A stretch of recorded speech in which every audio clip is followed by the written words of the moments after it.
Donnez-vous de la peine et c'est le grain, assura aux poules l'ancien éleveur, qui vous manquera le moins. Fier de ses gallinacés aux cocoricots conquérants, il les fit des francs les nobles représentants.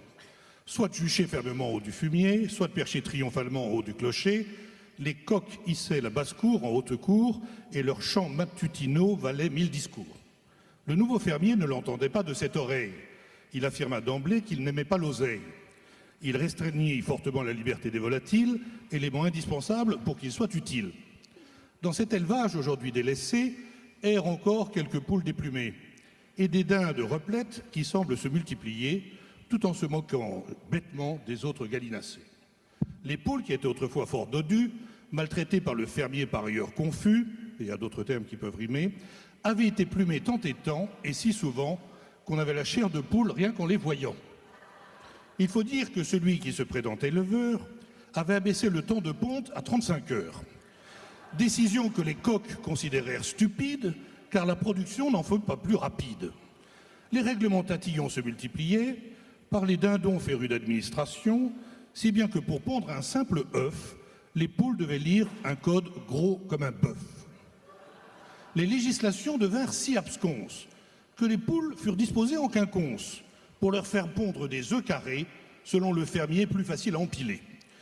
Sitôt sortis du cul de poule, les œufs frais étaient immédiatement du nid soustrait, souvent pour être sans délai directement gobés, alors qu'ils auraient dû être couvés.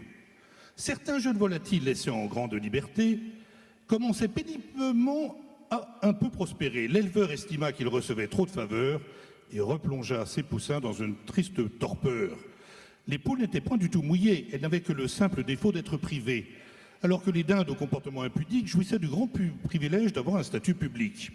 Les œufs étaient vendus au marché tant mal aimé, la recette évidemment ne cessait de baisser, et le peu de blé qu'elle permettait d'obtenir allait d'abord aux dindes sans coup férir. Elle tenait la dragée haute à tous les autres dans la basse-cour. Protégée, choyée, dorlotée avec amour, elle passait la journée dans l'Indie douillet, se prélançant dans des plumes de duvet.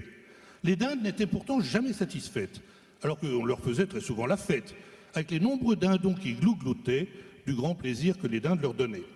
Pour n'importe quelle raison, Edwige, pour un oui ou pour un non, les dindes, après une motion, se mettaient en procession et faisaient plusieurs fois le tour du poulailler en grillant tout gosier déployé des slogans contre l'austérité. Les poules se battaient pour satisfaire leurs besoins. Et vous êtes toujours en direct, hein.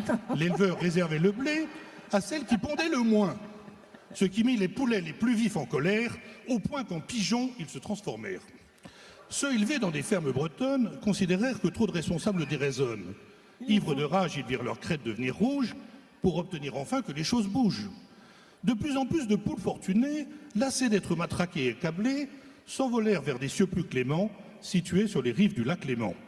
Plutôt qu'aux dindes réduire un peu les vivres, l'élevage s'endetta fortement pour survivre, contrairement à ce que faisaient tous ses concurrents, sans attendre que les poules aient des dents. Pour relancer l'activité, on décida d'annoncer la construction de nouveaux nombreux clapiers. On confia ce grand chantier à une fermière bio, qui réussit à faire tomber tout ce projet à l'eau. L'élevage français rapidement dépérissait, mais les plus belles poules qui restaient attiraient des renards affamés venus d'autres contrées, toute babine dehors pour les croquer. Vous n'y arrivez pas.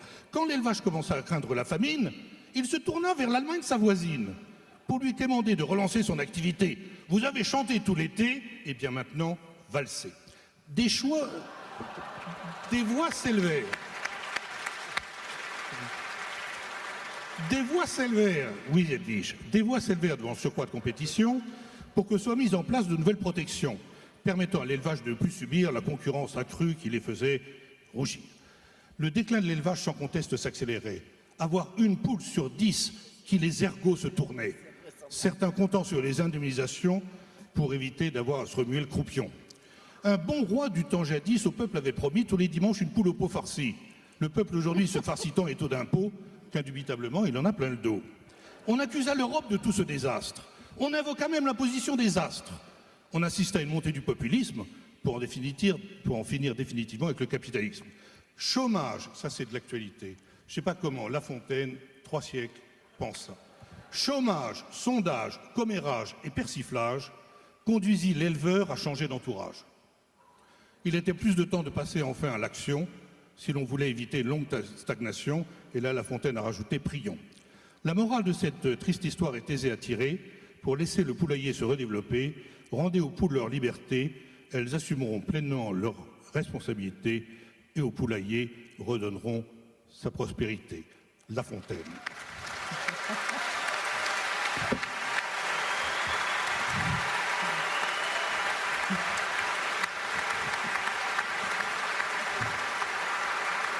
Bel exercice.